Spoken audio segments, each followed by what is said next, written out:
জামায়াত নেতাদের সঙ্গে আজ সকালেই বৈঠক করেছেন মার্কিন সহকারী পররাষ্ট্রমন্ত্রী পল কাপুর। সেই বিষয়ে জানবো আমাদের সহকর্মী মাজারুল ইসলামের কাছে, তিনি সেখানে আছেন।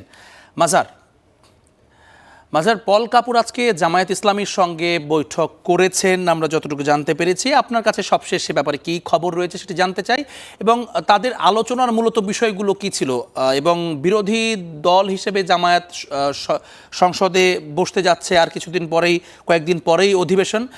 সব কিছু মিলিয়ে এটি একটা বিষয় রয়েছে, কি আলোচনা হয়েছে। এবং আরেকটা বিষয় আপনার কাছে জানতে চাও, সেটি হচ্ছে জামায়াত যে মার্কিন চুক্তিগুলো হয়েছে অন্তর্বর্তীকালীন সরকারের সময়ে, সেটির ব্যাপারে জামাত অবগত ছিল। গতকালকে খলিলুর রহমান এটি বলেছেন। এই বিষয়ে জামাত কোনো প্রতিক্রিয়া জানিয়েছে কিনা?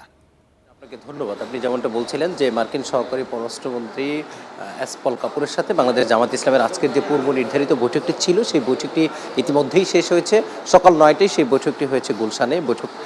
জামাতের 4 জন অর্থাৎ প্রতিনিধি সেখানে গিয়েছিলেন, যার নেতৃত্বে ছিলেন জামাতের নায়েবে আমির আব্দুল্লাহ মোহাম্মদ তাহের। সেই বৈঠকে আপনি যেগুলো বলছিলেন তার সবগুলি নিয়ে আলোচনা হয়েছে। আব্দুল্লাহ মোহাম্মদ তাহের গণমাধ্যমের সাথে কথা বলেছেন, সেখানে তিনি বলেছেন যে সমসাময়িক যে বিষয়, মধ্যপ্রাচ্যের যুদ্ধ সহ বাংলাদেশের যে এই কদিন পরেই পার্লামেন্টের অধিবেশন বসতে যাচ্ছে, এগুলো নিয়ে আলোচনা হয়েছে। সেই আলোচনার পরে তিনি যেটি বলেছেন, চুক্তির যে বিষয়টি এখানে আসছে, যে এই চুক্তিটি যখন হয়েছিল খলিলুর রহমান বলেছেন যে দুই দলই সেখানে হচ্ছে তারা অবগত ছিলেন। এই বিষয়ে তিনি যেটি বলেছেন, এই চুক্তি আবার তারা ভেবে দেখবেন। এই চুক্তির যে পজিটিভ দিকগুলো আছে, যেটি বাংলাদেশের জন্য কাজে লাগে, এগুলো তারা রাখবেন, এবং যেগুলো বাংলাদেশের জন্য খুব বেশি প্রয়োজন নেই বা বাংলাদেশের স্বার্থের সাথে যায় না, সেগুলো নিয়ে তারা নিজেদের মতামত দেবেন, এবং সেগুলো বাতিল করা যায় কিনা সেই বিষয়ে তারা তুলে ধরেছেন।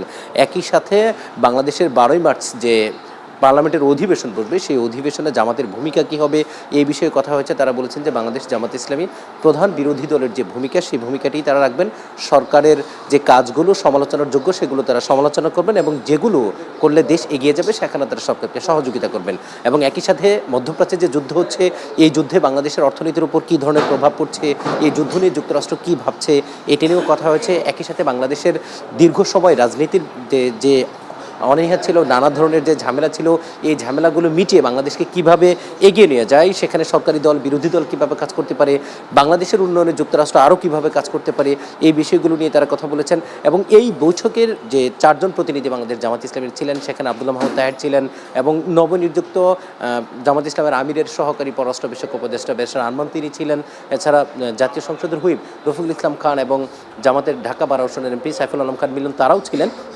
এই বৈঠকটি সফল হয়েছে, তাদের দাবি এই বৈঠকটি সফল হয়েছে, এবং বৈঠকটি খুবই কার্যকর আলোচনা হয়েছে। এবং এই বৈঠকের মাধ্যমে তারা আরও কী কী পেল, বিস্তারিত একটু পরেই তারা গণমাধ্যমের মুখোমুখি হবেন।